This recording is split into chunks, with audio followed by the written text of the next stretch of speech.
السلام عليكم ورحمة الله أصحابتي هذا سيتهين فيديو كان طبعا هو فيديو دير conversation ويا نينك مركو أوكيالها هادلا يقبا وصحفي سودانية أو أفريكان أما أفريكا ندوات مؤتمرات أودغا مركا وحو سول ويستي مدحوينها كينيا طبعا هذا كان ومدحوينها كينيا وكو هادلايو هذا الآد سنسيتيف وحساسية أو خطرة ويا I wish فيديو كان أي قف صومالي أنا أشير كريسان عشان سأقوتان حالته هو تودن كينا هالكيكو السجنيهاي طبعا فيديو أخيرا نوعينين لقيا طبعا أصدقوا عادي وإنجليز كو هادلايا سيدا صومالي لوجو jeesjeesayaa ورنته لوجو شيغيو إيو ما أنت حتى بالنهاية كينيا حلفاء وحي إلا نقطي إيران فيديو آخر سأرسل مدحوينها إيران أبسقوا سوء وينيو طبعا إيراني ذا أما دتك فارسي لو يقال فرسية تاريخيا أفريكا دتك كتقاني بسنسية الله هايد before Islam after Islam صومالي وها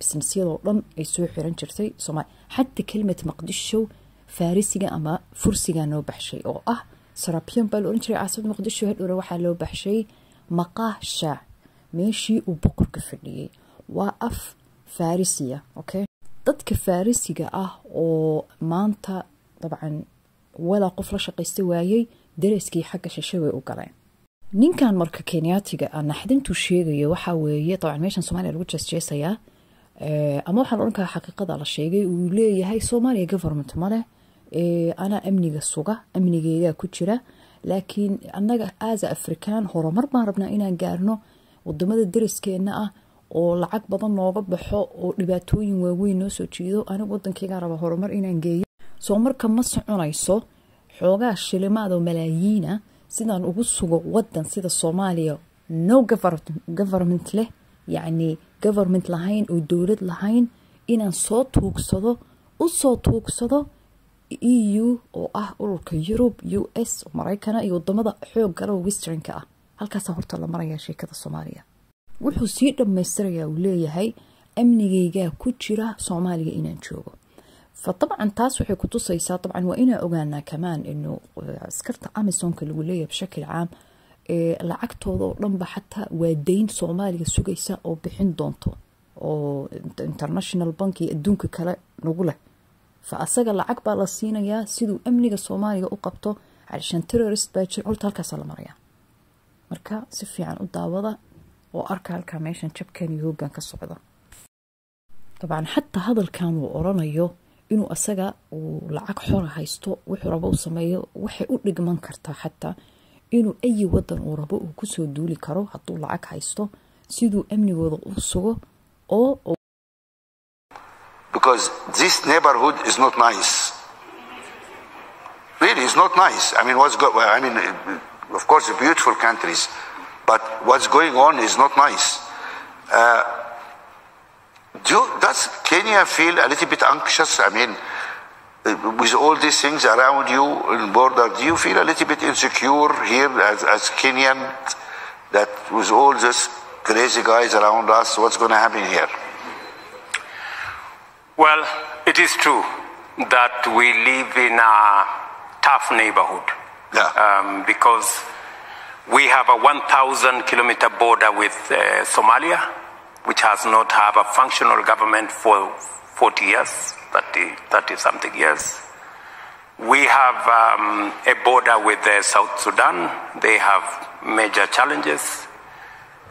We have in the neighborhood also in DRC, where we have our soldiers trying to pacify the eastern DRC.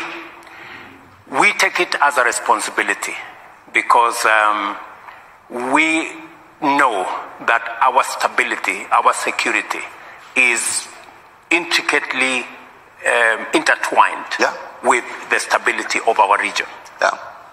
And we believe using the architecture that exists, whether it is East African Community, IGAD, or indeed I was having a frank conversation with my brother Musa Faki as the AU, that it is really time that as a continent, and I shared my thoughts with Musa Faki, that as a continent, we must take charge of our destiny. Yes. We must take charge of our security. 60 years after the formation of the Africa Union, we cannot continue to depend on Europe, the EU, the US, China, and I don't know which other place, to manage our own affairs. I think it is time. And that is why we took the decision in DRC. We didn't look for resources from, I don't know which organization. We used Kenyan resources. Wagner, you heard about Wagner? Yeah, we are at Uganda. We agreed that every country should deploy troops using their own resources because we need to take charge of our region. These are our issues. We need to deal with the security of our region because if we do not deal with the security of our region, we are foregoing opportunities of investment, of job creation, of growing our economies, and we are basically working against ourselves. Without peace, there is no development. Absolutely. Absolutely. So all the powers as heads of state. Right. And yet, you cannot run one country and run the continent of Africa. Right? We seriously need an interrogation of the management of the Africa Union. Today, we cannot even support Somalia.